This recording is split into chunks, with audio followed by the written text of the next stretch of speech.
It's the late 1920s. Jazz is booming, Art Deco is the future, and the world is obsessed with progress. Airplanes are crossing oceans, skyscrapers are touching the clouds, and everyone believes technology can fix anything. Now imagine a German architect sitting at his desk, sketching out something so wild it sounds like a movie plot. A plan to literally drain part of the Mediterranean Sea, connect Europe and Africa into one supercontinent, and build a dam the size of a small country. His name was Hermann Sörgel, and his idea was called Atlantropa.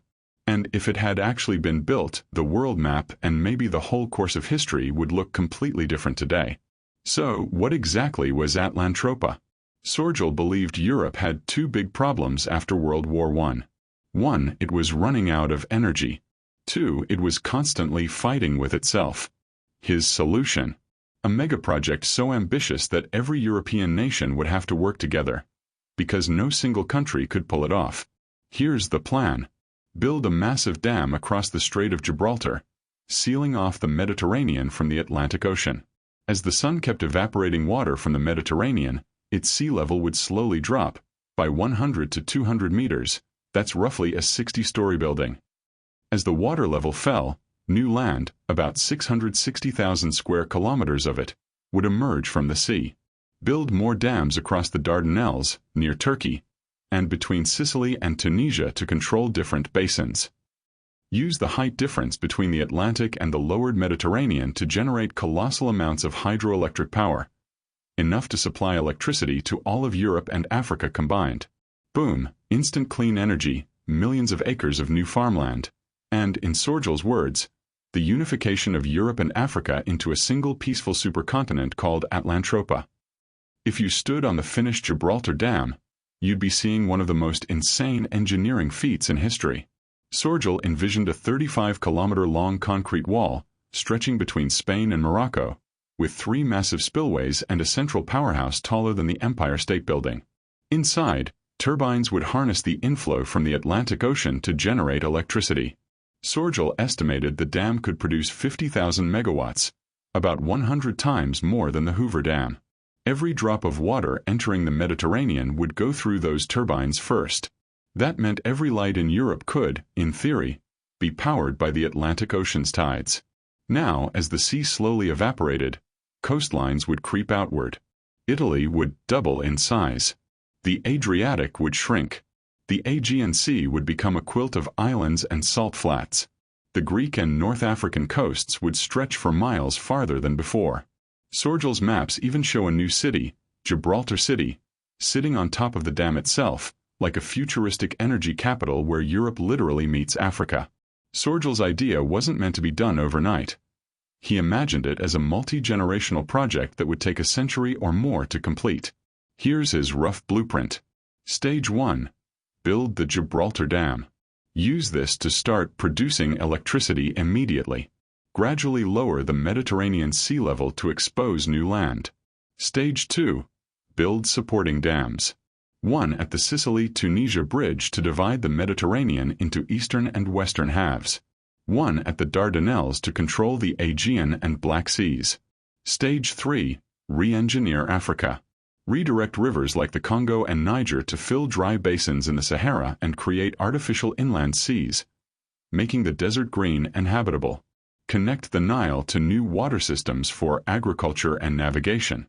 Stage 4. Build the Eurafrican supergrid. This would link Europe and Africa through a network of railroads, ports, and power lines. Create new cities on reclaimed land and trade hubs between the continents. The whole thing was supposed to create what Sörgel called the cradle of a new world civilization. At its heart, Atlantropa wasn't just about geography, it was about philosophy. Europe had just survived the bloodbath of World War I. Nations were traumatized, economies were wrecked, and people were terrified that another war was coming. Sörgel wanted to give the continent a peace project, something so huge that no single country could claim it. Everyone would have to cooperate, because no one could afford to fail. Instead of pouring resources into weapons, Sörgel said, why not pour concrete into the sea? He pitched it as the ultimate alternative to war. Let us conquer nature, not each other. Atlantropa would, in his mind, solve everything. No more energy shortages, thanks to hydroelectricity. No more overpopulation, thanks to new land. No more European rivalries, thanks to shared purpose. And Africa, in his mind, would become Europe's partner, supplying space, food, and resources. We must remember that this was before nuclear power, before solar panels, before anyone had a clue about climate change. Hydroelectricity was the cutting edge. If you could build a dam that big, you'd essentially have a clean energy factory running non-stop. Sörgel even argued that Atlantropa could become the third power block in the world. America in the west, Asia in the east, Atlantropa in the middle. He believed this new supercontinent would act as a stabilizing force, balancing global power and preventing future wars. In a weird way, Atlantropa was like the League of Nations meets Minecraft. An idealistic experiment in world building through technology. Now here's where the story gets a little darker. Sörgel's dream, while idealistic, was also deeply Eurocentric. He imagined Europe civilizing and developing Africa. Classic colonial language for the time. In his mind, Africa wasn't an equal partner. It was raw material waiting to be improved by European engineering and culture. He talked about making the Sahara bloom and turning Africa into the extension of Europe.